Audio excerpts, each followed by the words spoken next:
Arrancamos la conexión macro, como siempre, desde Trading Pro Televisión.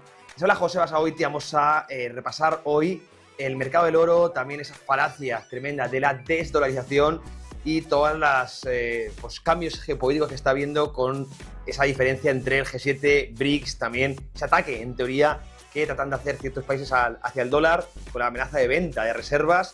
Y todo esto con el oro de por medio que trata de atacar los $2.400 por onza, un activo que está viendo muy favorecido, evidentemente, de toda esta guerra monetaria. Vamos a ver, como siempre, con 5 imágenes. Como decimos, poneros cómodos, arrancamos la conexión macro. Últimas noticias, actualidad, economía, finanzas, macro. Bueno, vamos con la primera de las imágenes. Se ha hablado mucho, ¿no?, de que el oro en este ciclo pues, se puede ir a los 2.800, 2.900. Nuestro target particular de Trading Pro es que el metal verá en este ciclo alcista, el ciclo bullish, los 2.950. Ese es el objetivo que tenemos en Trading Pro. Sabéis que el oro es un mercado muy explosivo en tendencia y muy aburrido en corrección. Desde nuestro punto de vista estamos arrancando ya un ciclo tendencial. Fijaros, esto es China y son las reservas, ¿no?, de oro, como ha ido comprando. Fijaos, es un gráfico de Bloomberg, vamos a ponerlo en grande para que lo veáis bien. Y es curioso porque en estos últimos meses, ahí lo veis, China no ha dejado de comprar oro, pero como veis, pues ya prácticamente desde el año 2000, pues una escalada tremenda en sus reservas. Algo planea China, evidentemente, porque, bueno, sobre todo después de la pandemia, ha pegado un acelerón muy importante. También lo hizo tras la crisis periférica de Europa. Lo va haciendo más o menos de forma progresiva, no es que sea nada excepcional lo que está haciendo en este año 2024 ni 2023, que compró mucho oro y eso evidentemente favorece mucho al precio, pero en los últimos 2 meses, esto es importante que se sepa, ha dejado de comprar oro. Llevaba los últimos 18 haciéndolo, los últimos 2 meses, quizá por la crisis bancaria que tiene ahora mismo, pues ha dejado de comprar oro para sus reservas. ¿Cuál es el problema de muchos bancos centrales como China, como India y de muchos BRICS, ¿no?, Sudáfrica, Saudí? Pues que han visto que Estados Unidos le ha expropiado las reservas a Rusia. El problema, las reservas en dólares, ¿no? Las reservas en dólares evidentemente se tienen en bancos estadounidenses y siempre bajo la tutela de la Reserva Federal. Por lo tanto, son expropiables cuando Estados Unidos, a voluntad de Estados Unidos, ¿no?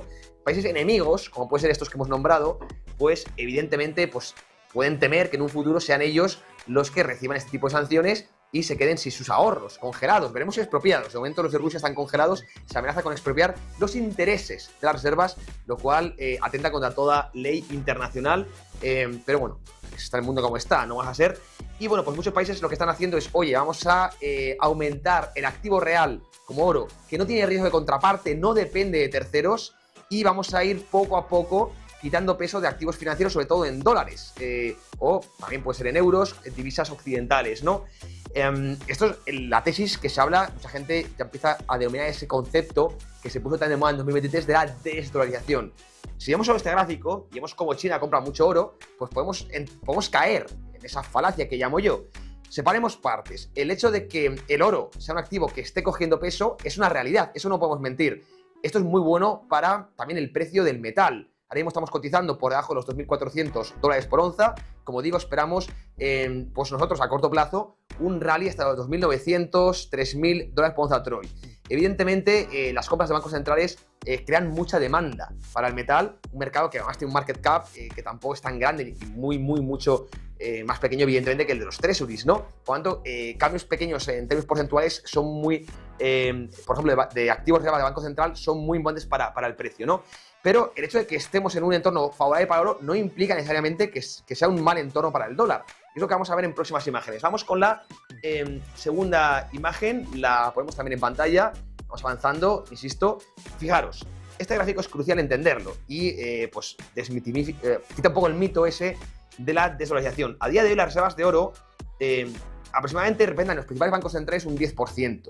Bien, en algunos más, en otros menos, pero en agregado, os voy a poner en grande para que lo veáis, es un 10%, es decir, realmente es muy poco. La mayoría de los bancos centrales como activos reservas tienen divisas y casi todas son dólares. Pero fijaros, ahí se ve un poco la tendencia desde que se rompió, evidentemente, en el año 71 con Nixon, el patrón oro-dólar pues ha ido perdiendo el metal peso en los activos de los bancos centrales. Y ahí ponemos las economías avanzadas en azul, todos los países, que es lo importante, están en el 10% en rojo, y los emerging markets, que tienen incluso menos oro que las economías avanzadas, ¿no? Pero en cualquier caso, hablamos aproximadamente de un 10%. Es decir, a día de hoy, mucha gente habla de que los BRICS van a ir comprando, el oro será la nueva divisa de los BRICS.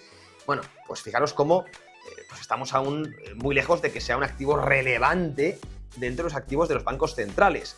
¿Por qué es importante un activo de un banco central? Porque respalda la divisa que emite ese propio banco central, ¿no? Pues evidentemente el oro tradicionalmente ha sido un activo, al no tener riesgo de contraparte, es un activo real, pues ha sido muy utilizado. Sin embargo, a día de hoy, realmente los grandes bancos centrales, también los emergentes, pues siguen apostando evidentemente por bonos, en este caso activos libre de riesgo que se llaman, pues sobre todo bonos del tesoro estadounidense, ¿no? ¿Se puede desdolarizar la economía? Es decir, un banco central como el chino puede de repente vender sus bonos y comprar oro. Mucho cuidado, porque si tú vendes los bonos que tienes en propiedad, lo que haces es hundir el precio de los bonos y entonces también vas perjudicando a tu activo, que es casi todo dólares. Entonces hay que hacerlo de forma muy, muy progresiva y durante muchos tiempos. Yo hablo de décadas, para no castigar el propio activo que tienes tú. Porque tú tienes casi todos son treasuries en tu activo banco central, vas vendiendo poco a poco, vas liquidando esos activos, vas hundiendo el valor de esos propios activos que sigues teniendo en tu balance, ¿no? Entonces, la desvalorización, si no quieres pegarte un tiro en el pie, hay que hacerlo de forma muy, muy progresiva y muy lenta, como digo, para no hundir a su vez el precio de tus activos y, por tanto, el precio de tu divisa, ¿no? Entonces, realmente muchos bancos centrales están atrapados y desvalorizar es un proceso de décadas. Yo hablo de 5 o 6 décadas por lo menos. Además, China en este caso tendría que cambiar su modelo económico, fomentar la demanda interna y empezar, no ser la fábrica del mundo, empezar a tener déficits para exportar deuda, yuanes al resto del mundo, ¿no? Mientras siga siendo la fábrica del mundo que vive de las exportaciones y no de las importaciones, es decir, cambiar un poco el modelo económico, pues es imposible que el yuan haga competencia al dólar. Además, siempre digo lo mismo, el dólar tiene un monopolio ahora mismo como activo reserva. Es un monopolio. Para que quitar ese activo reserva, romper ese monopolio, tiene que haber un monopolio mejor. Un monopolio no se quita con un monopolio igual o peor, tiene que ser mejor.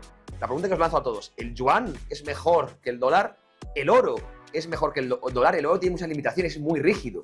Bien, cuidado que el dinero es una cosa complicada de entender, pero necesita oferta muy inelástica, necesita a más facilidad o que sean transacciones muy baratas, ¿verdad? Por eso acabó llegando el oro papel.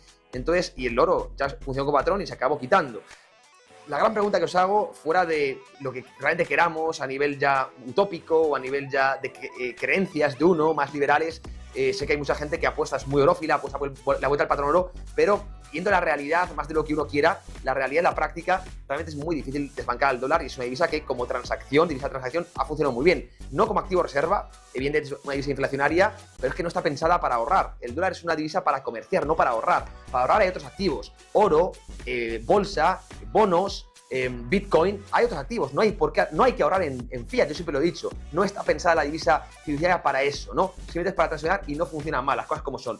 Y la realidad es que los bancos centrales siguen apostando aún por activos financieros y el oro sigue muy lejos de tener aún una posición relevante. Esta es la realidad, y es lo que tenemos que entender. Vamos con la siguiente imagen para que veáis cómo dentro de los activos financieros lo que sigue mandando el rey sigue siendo el dólar. Ahí lo veis, prácticamente el 60% de las reservas mundiales son en dólares. Es decir, todos los bancos centrales defienden sus divisas, no con oro, no con Bitcoin, lo hacen con dólares.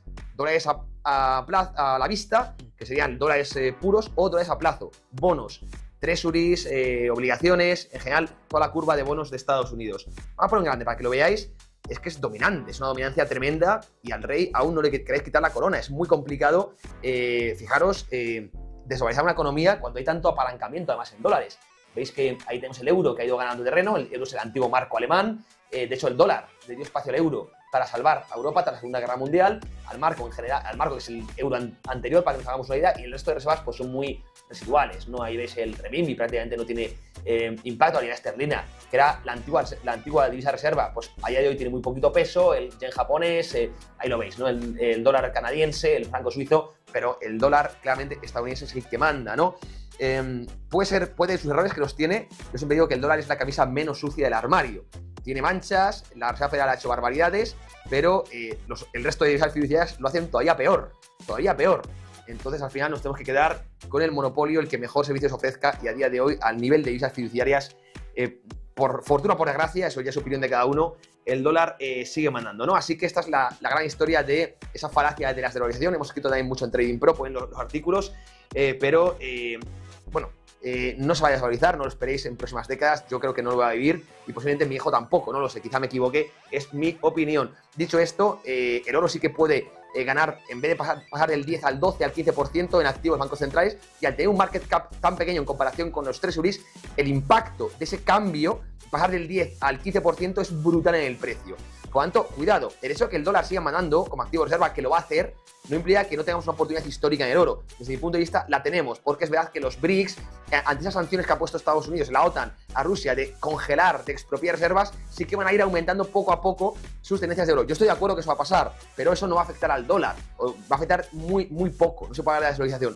Así que tenemos una oportunidad desde mi punto de vista muy importante en el oro, sin necesidad de hablar de la desvalorización. Vamos con la siguiente imagen, vamos a cambiar ya de tercio, seguimos avanzando en esta conexión macro. Fijaros también qué interesante. Esto es un poco, ahora mismo, cuando hablamos de deuda, evidentemente nos tenemos que preocupar, ¿no? Porque se ha generado ahora mismo una espiral de deuda tremenda en el mundo. Tenemos ya, el mundo debe 3 veces prácticamente el PIB que genera, es una auténtica barbaridad. Y aquí tenemos una imagen de los países, principalmente, que más peso público tienen a día de hoy. Países, evidentemente, con democracias. No voy a poner en grande para que lo veáis. Desde mi punto de vista, son estos países de los que alejarse a la hora de inversión. Uno de ellos es Francia. Fijaros como ahora mismo la economía pública, digamos, pesa prácticamente el 60%, es una auténtica barbaridad. También Italia, Alemania está subiendo mucho, España no aparece, pero también está entre Italia, y Alemania. Fijaos cómo los vecinos europeos, Europa, yo le llamo la eurocracia, es un continente que está condenado de estatismo, ¿no? Siempre digo lo mismo. El estatismo es un virus muy, muy difícil de vencer, porque genera redes clientelares, genera dependencia con la sociedad y solo hace más que crecer. Otros países, fijaos cómo van teniendo menos peso, pero siguen creciendo. Ahí veis el revenue también, es un gráfico sinceramente interesantísimo. También el otro día estoy haciendo yo una tesis de todos los países, más o menos, de la OCDE, esos tamaños de los países. Para mí es importantísimo a la hora de invertir. A nivel más top-down, ¿verdad? Ver un poco ahora mismo el tamaño público sobre la economía. Es que Francia ya podemos hablar casi de socialismo más que de socialdemocracia. Cuando un país tiene un peso del Estado del 60-65%, oye, ¿cuándo se le empieza a llamar socialismo? Evidentemente un comunismo es el 100%, pero pues un socialismo, oye, si representa un 80% la economía pública y un 20% la privada, pues oye, no sé, desde luego una socialdemocracia es difícil sostenerlo, ¿no? Son países que van extrayendo realmente los recursos al sector privado para gestionarlos de forma centralizada, ¿no? Mucha gente se cree que China, por ejemplo, es un país comunista cuando tiene mucho menos peso del Estado que estos países europeos que estamos viendo. Por lo tanto, Europa, pues eso no es extrañar que tenga un crecimiento tan paupérrimo. No es una cosa, además, coyuntural, es una cosa estructural, crónica, y además no hacemos más que ver crecer y crecer el tamaño de esos estados, ¿verdad? Tras el COVID ha habido un aumento brutal que no va a volver a los niveles previos. Yo soy muy pesimista con el futuro de Europa. Creo que tienen un virus llamado estatismo, centralización, ¿verdad? Burocracia, hiperfiscalidad, del que no saben salir. No se está poniendo el foco en ese problema. Y por desgracia tiene otras preferencias, así que por eso miramos tanto a Estados Unidos y países emergentes a la hora de invertir. Aquí quiero vuestra opinión, qué pensáis vosotros y si de verdad veis que haya alguna solución. Desde mi punto de vista, muy complicado el futuro de Europa. Vamos con la última de las imágenes, seguimos avanzando con la conexión macro, vamos con la quinta, la ponemos en pantalla y fijaros, Estados Unidos, que siempre digo que ha sido pues, la cuna, ¿no? De esa economía de libre mercado, pero también está empezando a padecer de esa demagogia política del gasto. Fijaros, vamos a poner la imagen en grande para que veáis cómo está entrando, conectando unos déficits difíciles de justificar. Es normal que tengamos ciertos déficits, es decir, que el Estado gaste más de lo que ingresa cuando hay guerras, ahí lo veis, la Primera Guerra Mundial, la Segunda Guerra Mundial, o cuando tenemos crisis muy fuertes, ¿no? Pero ahora mismo, ahí lo pongo, what the fuck, ¿no? ¿Qué es lo que pasa? ¿Cómo se justifica esos tremendos déficits similares a épocas de guerra cuando estamos en época de auge? Estados Unidos sigue creciendo a entornos del 2%, no está en guerra propiamente. ¿Cómo lo justifican? Un keynesiano clásico puede decir, oye, en épocas de recesión, cuando el sector privado no gasta, pues lo tiene que hacer el sector público, como política contracíclica. Bueno, todos lo conocemos, podemos estar más o menos de acuerdo, pero podría tener cierto argumento académico. Pero es que ahora mismo no tenemos, ni siquiera un keynesiano puede justificar este gasto tremendo ahora mismo bueno, no sé, Estados Unidos, que no es una cosa de Biden, también lo inició Trump, y no parece que vaya a cambiar. Y ahora sí, si Estados Unidos mantiene, yo es una bandera roja que veo, si Estados Unidos mantiene estos niveles de déficit, evidentemente sí que va a empezar a generar desconfianza en el dólar. De hecho, ahora mismo, la única forma de que el dólar pierda su hegemonía, pierda su posición como divisa reserva, es esto, es que se continúen estos inmensos déficits que lo hace el gobierno para comprar votos. Esto es algo que todos sabemos, ¿verdad? Como rédito electoral. Bien, pues si se mantiene esta tendencia, esta muy mala dinámica de Estados Unidos, repito, que no es de un lado, de un espectro político o de otro, que no han hecho demócratas y republicanos, que lo ha hecho Biden y lo inició Donald Trump, y ahora si vuelve Donald Trump posiblemente siga esta misma dinámica. Si esto se mantiene durante, por ejemplo, un lustro, 2, estos niveles de déficit, ahí sí que vamos a ver un deterioro, una desconfianza brutal del dólar. Yo espero que alguien entre en razón y se vuelven a hacer un ajuste fiscal una vez pase este ciclo raro que hemos tenido post-COVID, que ha dejado secuelas no solo de salud, sino también económicas, ¿verdad? Y en la sociedad, y es tremendo que no haya economistas o la oposición hablando de esto.